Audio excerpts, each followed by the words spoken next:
Dziękujemy bardzo.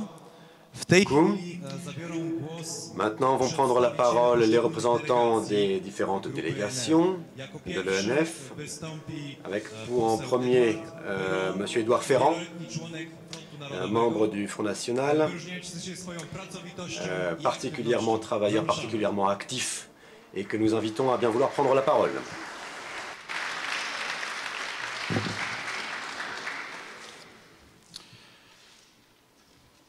Une autre Europe est née à Milan le 28 février 2016, lorsque nous sommes réunis avec tous les pays qui veulent sortir de cette Union européenne.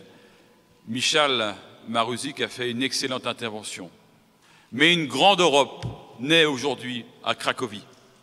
Et merci au président Michal Maruzic, merci à notre collègue Stanislaw Zoltek pour avoir eu cette bonne idée justement de faire en sorte que l'Europe, c'est plus qu'un continent, c'est aussi des nations libres et souveraines qui défendent des identités et des peuples libres.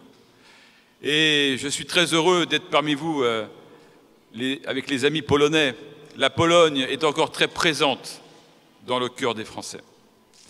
Je suis venu avec une forte délégation du Front National, puisque nous ne sommes pas moins de 8 députés du Front National au Parlement européen, avec notamment la présence de 2 femmes, le docteur Joël Melin et Mylène Troszczynski, mais également Jean-François Jalc, Philippe Loiseau, Jean-Luc Schaffhauser qui interviendra tout à l'heure, Bernard Monod, Nicolas Bay.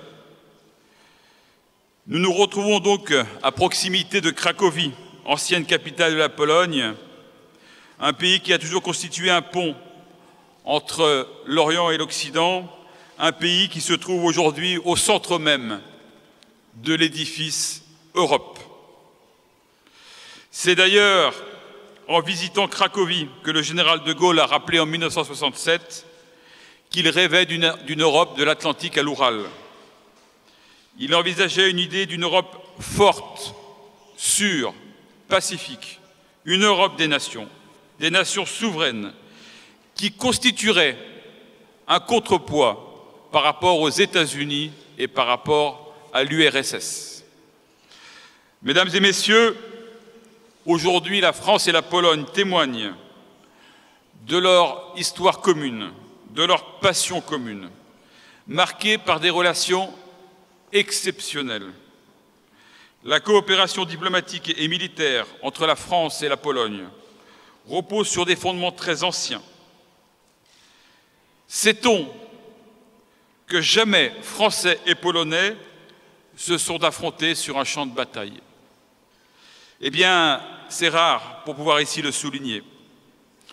Les relations franco-polonaises remontent à la nuit des temps, notamment aux croisades. Elles se sont perpétuées tout au long de l'histoire de notre continent. Et j'ai moi-même un ancêtre qui a participé ici à la bataille de Cracovie au XVIIIe siècle, lors de la prise du château de Cracovie, avec un détachement de troupes françaises venir soutenir les Polonais pour chasser les Russes qui avaient pris position au château de Cracovie. C'est vous dire que toute l'émotion nous habite, nous, Français, en venant ici en Pologne, parce que la Pologne, c'est plus qu'une nation.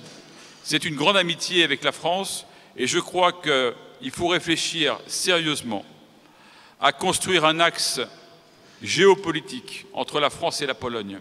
La France, mère de toutes les nations, et la Pologne, l'esprit de la culture et surtout le centre même de cette Europe que nous voulons, non plus l'Union européenne, mais des nations libres dans une Europe des patries. Alors, chers amis, je vais simplement vous dire encore quelques mots pour vous dire que les relations franco-polonaises sont pour nous très importantes. Elles le sont au niveau de nos États, mais elles sont au niveau de notre groupe. Le groupe Europe des nations et des libertés est un groupe composé de 8 délégations. Et les Polonais sont très importants dans ce dispositif. Parce que la Pologne, aujourd'hui, elle doit nous aider à construire et à bâtir ce que nous recherchons, c'est-à-dire nos valeurs. Et quelles sont nos valeurs? Eh bien, c'est d'abord la fierté nationale, les valeurs chrétiennes, l'attachement à la souveraineté. Nous partageons également, ensemble avec la Pologne qui est victime de cette Union européenne en ce moment, nous partageons une vision d'une Europe libre, forte, fière de ses racines nationales et chrétiennes. Alors, je voudrais vraiment remercier Michal Maruzik et Stanislaw Żoltek, et notamment la vision politique du Congrès de la Nouvelle Droite, le KNP. Et si nous sommes ici pour nous réunir et discuter sur cet avenir de l'Europe, eh bien je crois que c'est important pour notamment associer un partenaire incontournable de notre nouvelle vision européenne, une vision entre Paris, Varsovie, mais aussi Moscou. Je pense que sans la Russie, on ne peut pas parler véritablement d'une Europe unie. Et c'est en Pologne, là où il y a le lien entre l'Orient et l'Occident, c'est en Pologne que nous devons donner aussi une place essentielle dans la reconquête de nos fiertés, de nos identités, de nos traditions, notre reconquête avec la Russie et tous les peuples européens. Merci encore de nous avoir accueillis dans cette belle ville de Cracovie et découvrir cet endroit magique qui a fait aussi l'âme de l'Europe, les mines, les travailleurs, l'âme du peuple. Parce que nous sommes le parti du peuple et des travailleurs. Nous ne sommes pas le parti des nantis. Nous avons une vision d'associer l'ensemble des peuples et de refuser l'élite technocratique cosmopolite du Parlement européen. Vive la Pologne, vive la France et vive l'Europe des nations et des libertés.